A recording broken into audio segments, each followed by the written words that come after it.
What up, y'all? I know not everyone feels like listening to a 40+ minute poll plans video for the month, so I broke it up to abbreviate my thoughts in a more easily digestible way. I know half of y'all, though, ain't subscribed, so go ahead and do that. Like the video, leave a comment with what you think about the upcoming content and your plans as well. And if you want to see the whole video, I'll be providing a link to that as well. Check that out for sure. Thanks a million, and now let's get into what you're really here for, alright? Queen's event. I've been incorrectly calling her a yandere for a bit, and she's not a yandere. She's just a psycho. But let's talk about what she does. So first and foremost, Queen is an aura bot. That's her big thing. She has huge attack up for the party and huge relevant stats as well, which include brave damage up, HP damage up. She also has burst heals on her LD. She's got HP regen for the party. She's got party last stand. Also got M brave regen for the party. So nerds who love auras and look at all the checklist for things to check off on the aura bot, she literally I think she does everything that I can imagine, really. Oh, and HP damage resist up to the party too, and she's not buffing the party when she does this. It's all in her framed buffs, which is really, really powerful. Her skills are nothing to write home about. It's either AoE attack or single target attack, and they battery the party, whatever. Her EX is where things get really interesting. So she drops her HP and becomes immortal, and she goes crazy. She screams like a psycho.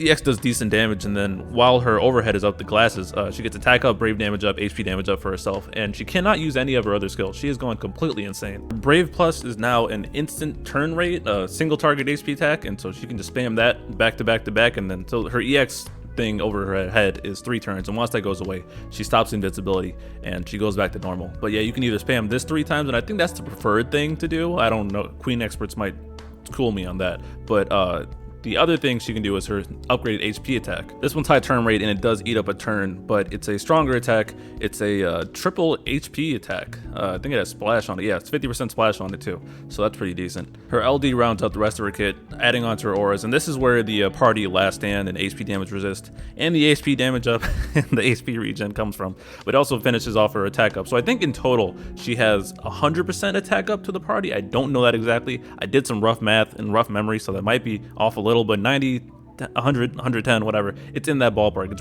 really big.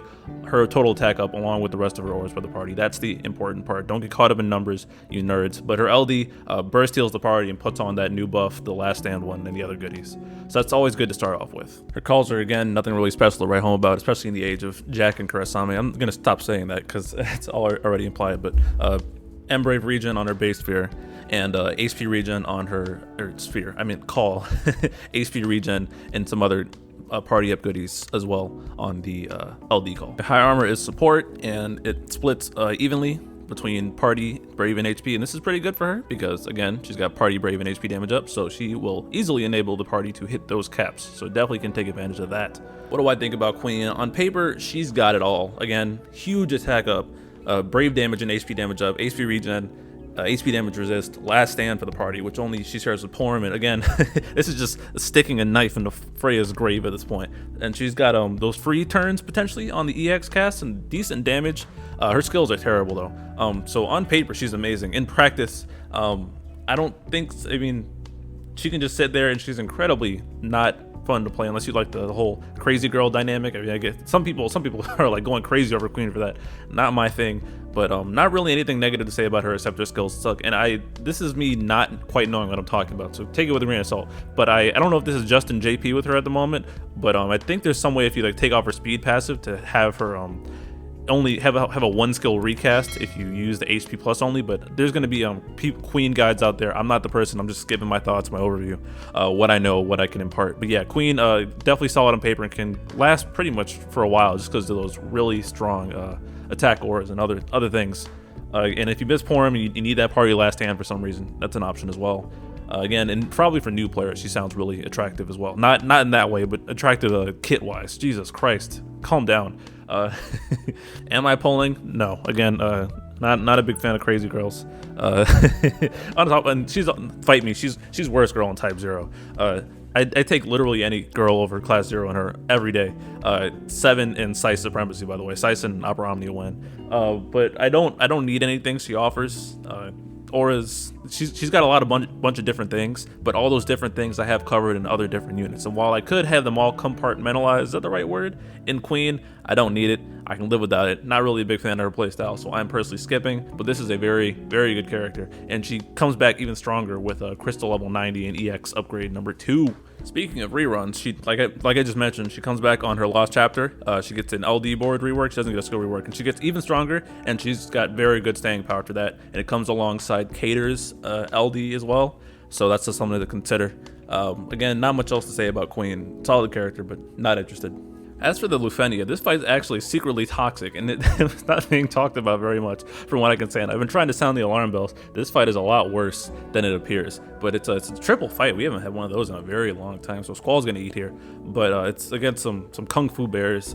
They got really funny animations, honestly. I remember cracking up when I first saw them. But the orb is HP regen for one. It's +1 at HP regen. So you stall the orb on your turns, and it goes down in the enemy turn. So it's actually technically a DPS race, unless you fulfill the second half of the orb, which is a 3-turn delay. This spikes the orb up, and it's only on an individual basis by 15 turns. So they're again selling Cloud of Darkness pretty hard. So if you, it's actually very hard. You get punished by letting them have too many turns because the orb goes down 2 on their turns. So while if you have HP regen active on your turns, you'll be fine, and you could also push it back up if you're in summon or BT phase, for example. When they get turns, that's a massive detriment to you.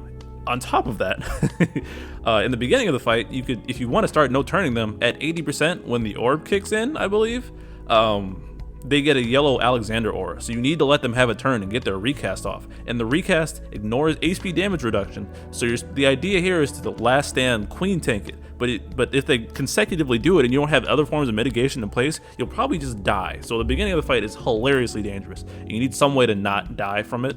Gladios energy ignores HP damage reduction. Love to see it. Once you've dealt with the recast though, then you could proceed to delay it to hell and no boss turn it, but they need to get that turn off initially. And they get I believe it's either HP damage shield or brave. It's some kind of shield that's annoying in the at that threshold as well. So you want to prevent them from getting turns after that point. You want to burst them down. You can actually tank. You can eat the recast in the beginning with a Golbez BT friend. That was a popular strategy, or your own Golbez BT. But burning that in the beginning of the fight might not be opportune. But it's a lot of turn management. This fight is actually pretty. It's pretty annoying if you don't have the right parts in it. Sabin, they sell it because Sabin can delay them AOE, and he's gonna punch through them and hit them hard. And all his skills have AOE in them, so they're good except for his EX. But his EX does good single target. Gladio, while he doesn't prevent the recast, since there's 3 of them, his splash counters are gonna eat Cloud of Darkness, delays them, and makes his orb incredibly safe, and you don't have to deal with them. Yeah, good stuff like that. And Queen will keep you alive and buff you and provide HP regen. But at base, you need to bring an HP regen character, and it's a pseudo DPS race. So if you're letting them get turns, you get punished. So just watch out for that. This fight again is secretly toxic without the right characters. So in JP, I ran Cloud of Darkness, Sabin, and I think Paladin Cecil for the HP regen on the orb. This time around, I'm thinking I might roll with 9 just because I haven't used him in a Lufenia, I don't think. Maybe, I think I can throw, yeah, he has a C-Sphere slot, right? I think I can throw a Porum RF on there to satisfy the HP regen. And then from there, maybe I'll bring like Cypher to delay them, and Sephiroth, that might be fun before the re-breaks, so I can delay them even more. And then maybe swap Cypher for a Garland friend and go nuts. Yeah, that actually sounds kind of fun. I'm gonna try it out. So yeah, stay tuned for that. Yeah, it should be good. And that's it. Hope y'all enjoyed the clip and found it informative. I do try my best, generally. If you haven't already done so, please like the video, comment what you think and your plans, and make sure to subscribe to my channel for more great content. The full video is linked, so check that out as well. Continue showing love. Good luck, everybody. Peace.